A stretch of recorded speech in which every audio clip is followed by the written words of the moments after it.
আপনারা থাম্বনেল দেখে অবশ্যই বুঝতে পারছেন আজকের ভিডিওর বিষয় কি হতে চলেছে। হ্যাঁ, আজকের ভিডিওর বিষয় হতে চলেছে অন্নপূর্ণা ভান্ডারের যে ফর্মটি রয়েছে 11 পাতার যে ফর্মটি রয়েছে ইংলিশ ভার্সনের, সেই ফর্মটি আজ আমি আপনাদের সম্পূর্ণ স্টেপ বাই স্টেপ কীভাবে ফিল আপ করতে হয় সেই বিষয়টি আমি আপনাদের সামনে তুলে ধরব। আগের ভিডিওতে আমি যখন বাংলা ফর্মটি ফিল আপ করে দেখিয়েছিলাম তখনই আমি আপনাদেরকে বলেছিলাম যে আপনারা অবশ্যই ইংলিশ ভার্সনে যে ফর্মটি রয়েছে সেই ফর্মটি ফিল আপ করবেন। তার কারণ যে ফর্মটি রয়েছে সেই ফর্মটিতে সম্পূর্ণ যে তথ্য চাওয়া হয়েছে সম্পূর্ণ তথ্য আধারের উপর ভিত্তি করে চাওয়া হয়েছে। আর আধারের মধ্যে যে তথ্যগুলি রয়েছে সেই তথ্যগুলি সম্পূর্ণ ইংলিশ ভার্সনে রয়েছে। তাই তথ্যের সঙ্গে মিল করে ফর্মটি ফিল আপ করতে হলে অবশ্যই ইংলিশ ভার্সনটি ফিল আপ করতে হবে, তা না হলে বাংলা ভার্সনের সঙ্গে ম্যাচ নাও করতে পারে। তাই আমি বারবার করে একই কথা বলছি, আপনারা অবশ্যই ইংলিশ ভার্সনটি ফিল আপ করার চেষ্টা করুন। আর ইংলিশ ভার্সনটি আমি আপনাদেরকে সম্পূর্ণ স্টেপ বাই স্টেপ কীভাবে পূরণ করতে হয় সেটি আমি আপনাদের দেখিয়ে দিচ্ছি। তো চলুন দেরি না করে শুরু করছি আজকের ভিডিও। আমি ক্ষিতীশ স্যার, আমার ইউটিউব চ্যানেলে আপনাদের সকলকে স্বাগত জানিয়ে শুরু করছি আজকের ভিডিও। আর আপনাদের কাছে আবেদন রাখছি, আমার ভিডিওটি যদি ভালো লেগে থাকে অবশ্যই লাইক, শেয়ার ও কমেন্ট করতে ভুলবেন না। তো প্রথমেই আপনারা যেটা করবেন, আপনারা অন্নপূর্ণা ভান্ডারের এই অফিসিয়াল ওয়েবসাইটে গিয়ে এখান থেকে যে অন্নপূর্ণা যোজনার ফর্মটি রয়েছে ইংলিশ ভার্সনে, সেই ফর্মটি আপনারা প্রথমেই ডাউনলোড করে নেবেন। ডাউনলোড করে নিয়ে প্রিন্ট আউট করার পরে আপনারা সেই ফর্মটি ধীরে ধীরে ফিল আপ করবেন। আমি ঠিক যেভাবে আপনাদেরকে বলে দিচ্ছি আপনারা ঠিক সেইভাবেই ফর্মটি ফিল আপ করবেন। তো এই যে আমি তুলে ধরেছি ইংলিশ ভার্সনের 11 পাতার যে ফর্মটি রয়েছে সেই ফর্মটি আমি আপনাদের সামনে তুলে ধরছি। আপনারা স্টেপ বাই স্টেপ দেখে নিন এবং বুঝে নিন কীভাবে ফর্মটি ফিল আপ করতে হবে। তো ভিডিওটি স্ক্রিপ্ট না করে সম্পূর্ণ ভিডিওটি দেখুন এবং কোথায় কিভাবে কোন জিনিস ফিল আপ করতে হচ্ছে আপনারা সম্পূর্ণ দেখে নিন। তো চলুন শুরু করছি। প্রথমেই রয়েছে name of head of the family. ফ্যামিলির যে হেড রয়েছে তার নাম এখানে লিখতে হবে। এটা কিভাবে লিখতে হবে, যে আধারের উপরে হেড অফ দ্য ফ্যামিলির যে রয়েছে তার আধারে যে নামটি রয়েছে সেই নামটি এখানে বসাতে হবে, অন্য নাম বসালে কিন্তু ম্যাচ করবে না। পরে রয়েছে date of birth of head of the family. Head of the ফ্যামিলির যে জন্ম তারিখ রয়েছে, এই যে ফরম্যাটটি রয়েছে এই ফরম্যাট অনুযায়ী আপনারা ফিল আপ করবেন। প্রথমে ডেট, তারপরে মাস, তারপরে তারিখ। তারপরে কি রয়েছে, যে 3 নম্বরে রয়েছে gender of head of family. ফ্যামিলির মধ্যে যিনি হেড রয়েছেন তিনি যদি মেয়ে হয়ে থাকেন, পুরুষ হয়ে থাকেন তিনি এম দেবে, মহিলা হলে এফ এবং অন্য হলে আদার্স দেবে। তারপরে রয়েছে 4 নম্বরে আধার অফ হেড অফ ফ্যামিলি, অর্থাৎ এখানে যে ব্যক্তির নাম লেখা হয়েছে তিনার আধার কার্ডের নাম্বারটি এখানে লিখতে হবে, অন্য আধার কার্ডের নাম্বার লেখা যাবে না। তারপরে রয়েছে house hold ID of ration card if any, যদি আপনার রেশন কার্ড থেকে থাকে ডিজিটাল রেশন কার্ড, সেই ডিজিটাল রেশন কার্ডের নাম্বারটি এখানে লিখতে হবে। তারপরে রয়েছে নেম অফ ফ্যামিলি নং অফ ফ্যামিলি মেম্বার্স, আপনার ফ্যামিলিতে যতজন মেম্বার রয়েছে তার সংখ্যা এখানে বসাতে হবে। যদি আপনার ফ্যামিলিতে 7 জন, 5 জন বা 3 জন থেকে থাকে তাহলে সেই সংখ্যাটি এখানে বসাতে হবে। তারপরে রয়েছে অ্যাড্রেস, আপনার যে ফুল অ্যাড্রেস রয়েছে এই অ্যাড্রেসটি কি রয়েছে, এই অ্যাড্রেসটি আপনাদের লিখতে হবে। আপনাদের আধারে যে অ্যাড্রেসটি রয়েছে সেই আধারের অ্যাড্রেসটি এখানে লিখতে হবে। তারপরে রয়েছে কন্ট্যাক্ট নাম্বার, এই কন্ট্যাক্ট নাম্বার আপনাদের যে কন্ট্যাক্ট নাম্বার রয়েছে সেই কন্ট্যাক্ট নাম্বার লিখলে চলবে না, আধারের সঙ্গে যে নাম্বারটি লিঙ্ক রয়েছে সেই নাম্বারটি আপনারা এখানে ইনপুট করবেন। ইনকেস যদি কোনো হেড অফ দ্য ফ্যামিলির আধারের নাম্বার না থেকে থাকে, আধারের সঙ্গে লিঙ্ক না থেকে থাকে, তাহলে তিনি অবশ্যই লিঙ্ক করিয়ে নেবেন।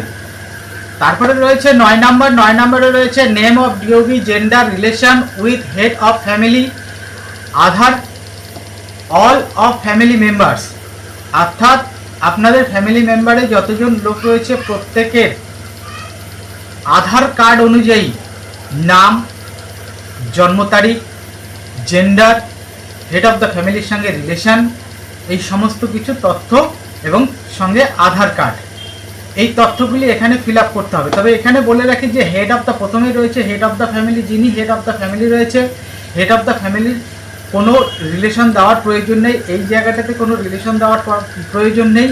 পরের যে অংশগুলো রয়েছে অর্থাৎ মেম্বার 2 থেকে যে অপশনগুলো রয়েছে সেই অপশনগুলোতে অবশ্যই তা আধার কার্ড অনুযায়ী নাম, জন্ম তারিখ, জেন্ডার, হেড অফ দ্য ফ্যামিলির সঙ্গে অর্থাৎ এই ব্যক্তির সঙ্গে যে সম্পর্ক হবে সেই সম্পর্কটি আপনারা এখানে দিয়ে দেবেন।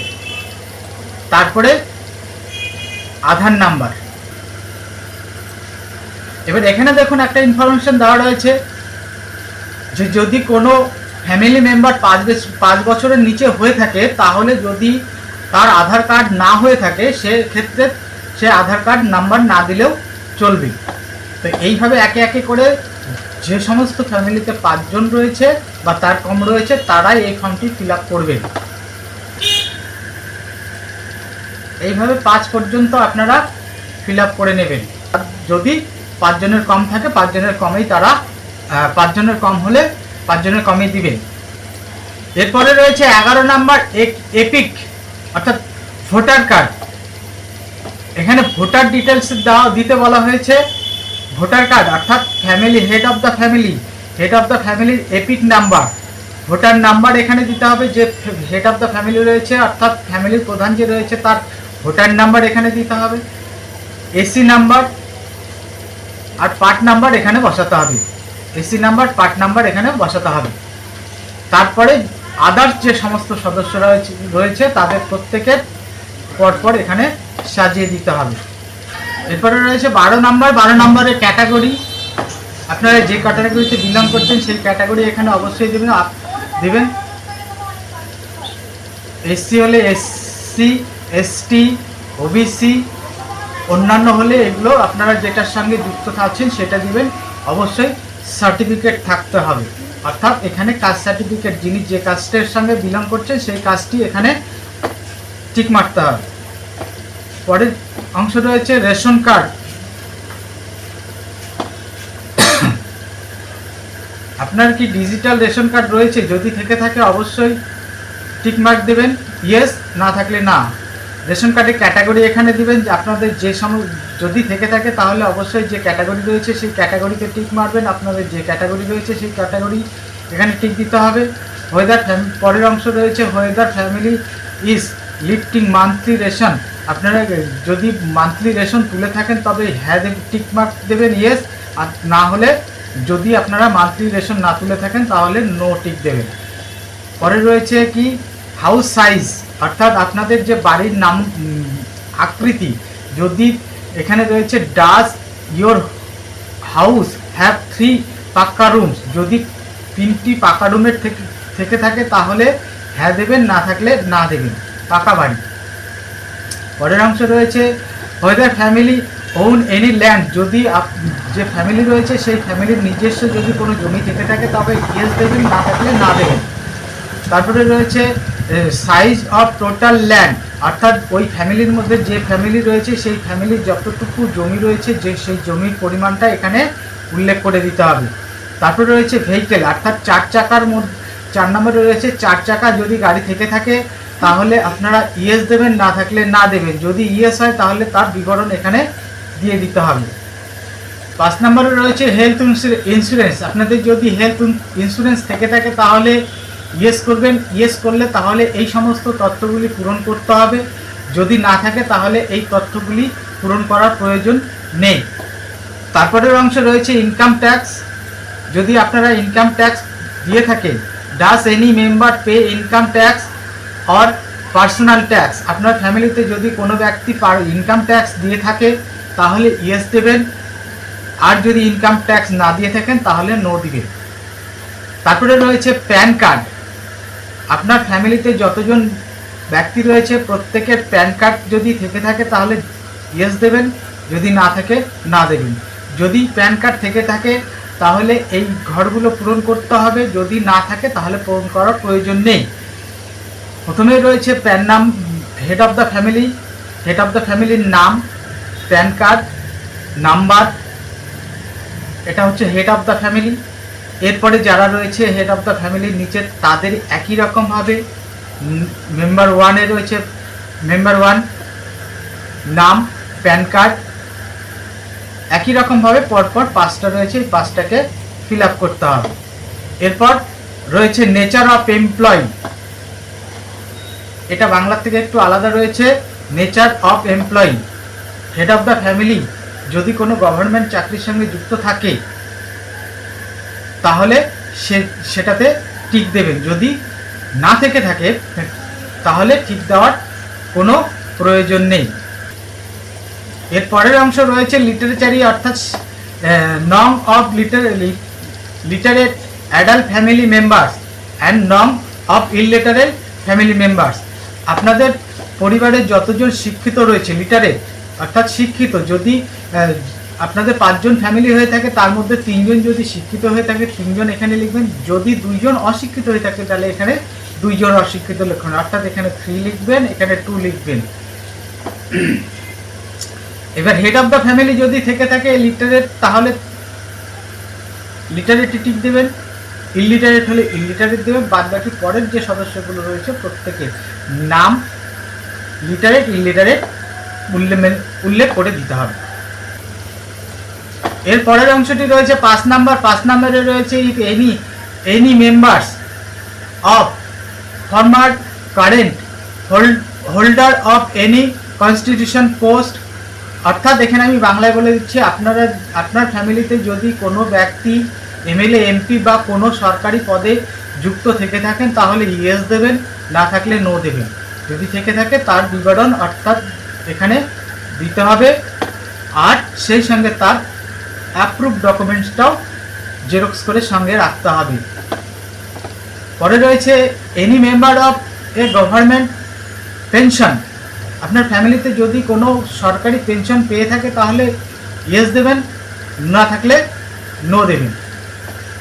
মেম্বার নং অফ হু গভর্নমেন্ট পেনশন, যে পেনশন পেয়ে থাকে তার নাম এখানে মেনশন করতে হবে এবং সেই সঙ্গে তার স্লিপটিও রাখতে হবে। তারপরে রয়েছে is any member of registered under GST, আপনার ফ্যামিলিতে যদি কোনো ব্যক্তি জিএসটি থেকে থাকে তাহলে ইয়েস দেবেন, না থাকলে না দেবেন।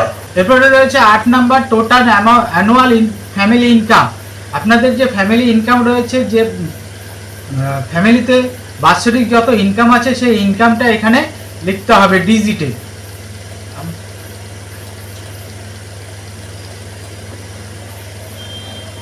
তারপরে রয়েছে সিএএ অ্যাপ্লিকেন্ট, যদি আপনাদের ফ্যামিলির মধ্যে যদি কোনো ব্যক্তি সিএএ অ্যাপ্লিকেন্টের মধ্যে অ্যাপ্লাই করে থাকে, ইয়েস হলে ইয়েস করবেন, নো হলে নো করবেন। এবং যদি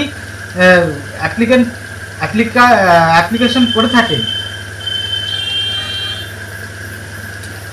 যদি অ্যাপ্লিকেশন করে থাকেন তাহলে অ্যাপ্লাইতে টিক দেবেন, না করে থাকলে না দিবেন। যদি ইস্যু হয়ে থাকে তাহলে সার্টিফিকেট নাম্বারটা এখানে মেনশন করে দিন। এরপরে রয়েছে আদার্স, অর্থাৎ এই সমস্ত কার্ডগুলি যদি থেকে থাকে, যেমন কেসিসি অর্থাৎ কিষাণ ক্রেডিট কার্ড, এআরডি কার্ড, এই সমস্ত কার্ডগুলি আপনাদের যদি থেকে থাকে তাহলে এখানে অবশ্যই মেনশন করে দেবেন। হেড অফ দ্য ফ্যামিলি যদি থেকে থাকে তাহলে এখানে তার নাম দেবেন, আইডি নাম্বার দেবেন, ইস্যু ডেট দেবেন। আদার্স ফ্যামিলিগুলো যদি থেকে থাকে তাহলে এখানে ফিল আপ করে দেবেন। এরপরে রয়েছে ইফ ডিলিটেড ইন এসআর 2026 যদি ভোটার ডিলিট হয়ে থাকে তাহলে তার তথ্য এখানে দিতে হবে। হেড অফ দ্য ফ্যামিলি যদি ডিলিট হয়ে থাকে তার তথ্য এখানে দিতে হবে। যদি আদার্স মেম্বারের হয়ে থাকে তার তথ্য এরকম এখানে দিয়ে দিতে হবে।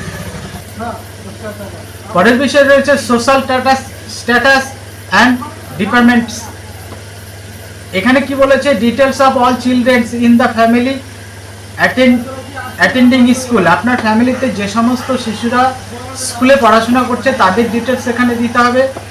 মেম্বার নাম্বার 1 চিলড্রেন 1, এখানে যে শিশুটি স্কুলে পড়াশোনা করছে সেই শিশুর নাম, জেন্ডার, স্কুলের নাম, টাইপ, সে কোন স্কুলে পড়াশোনা করছে, যদি সরকারি স্কুল হয় সরকারি স্কুল, প্রাইভেট স্কুল হলে প্রাইভেট স্কুল, অন্যান্য সংস্থা হলে আপনাদের যেটা অ্যাপ্লিকেবল হবে সেটিতেই আপনারা টিক দেবেন। অবশ্যই ডবল টিক দেবেন না। পরে রয়েছে বেনিফিটস আন্ডার গভর্নমেন্ট স্কিম। আপনারা যদি গভর্নমেন্ট কোনো স্কিম পেয়ে থাকেন তাহলে ইয়েস করবেন, নো হলে নো করবেন। গভর্নমেন্ট স্কিম এখানে ডিবিটির মাধ্যমে কথা বলেছে, ডিবিটি লিঙ্কের মাধ্যমে আপনারা যে গভর্নমেন্ট স্কিমগুলি পেয়ে থাকেন সেই স্কিমগুলি এখানে উল্লেখ করে দিতে হবে। এবার গভর্নমেন্ট স্কিমগুলি কী কী রয়েছে, যেমন গভর্নমেন্ট স্কুলের মধ্যে রয়েছে কৃষক বন্ধু, যা ডিবিটি লিঙ্কের মাধ্যমে পাওয়া যায়। আরও রয়েছে পিএম কিষাণ, লক্ষ্মীর ভাণ্ডার, এই সমস্ত যে স্কিমগুলি আপনারা পেয়ে থাকেন তা এখানে ইয়েস হলে ইয়েস করবেন, নো হলে নো করবেন। যদি কোনো স্কিম না পেয়ে থাকেন তাহলে নো করবেন, আর যদি স্কিম পেয়ে থাকেন অবশ্যই ইয়েস করবেন।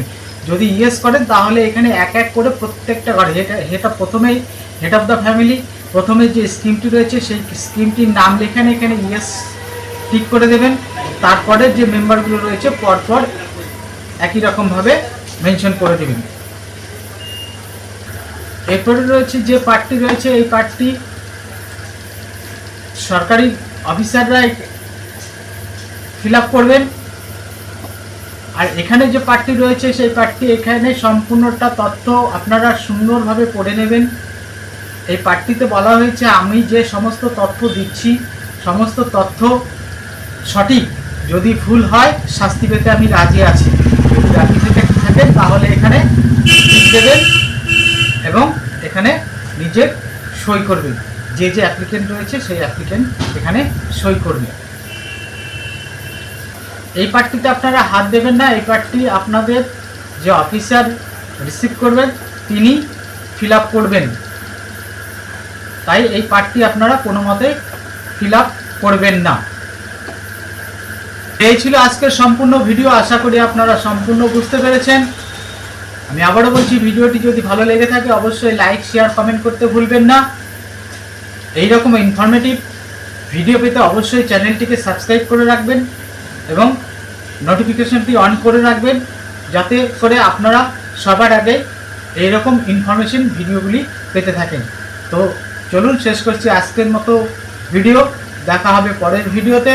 ভিডিওটি সম্পূর্ণ দেখার জন্য অশেষ ধন্যবাদ রইল।